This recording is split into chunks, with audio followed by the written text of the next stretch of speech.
নেই। তাহলে আমার ছেলে আয়াম তোমাকে কিছু বলেছে বৌমা?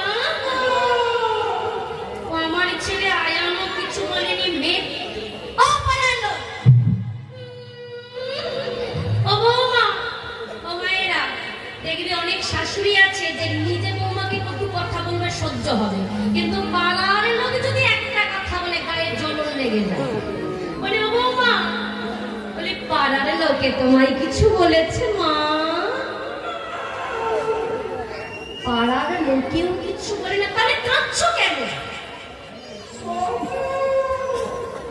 কি দূর পাগলি মেয়ে, স্বপ্ন দেখে কেউ কখনো কাঁদি? এই কেঁদো না। বলছে না মা, আমি নিঃশ্বাস শেষে স্বপ্ন দেখেছি। কি স্বপ্ন দেখেছো?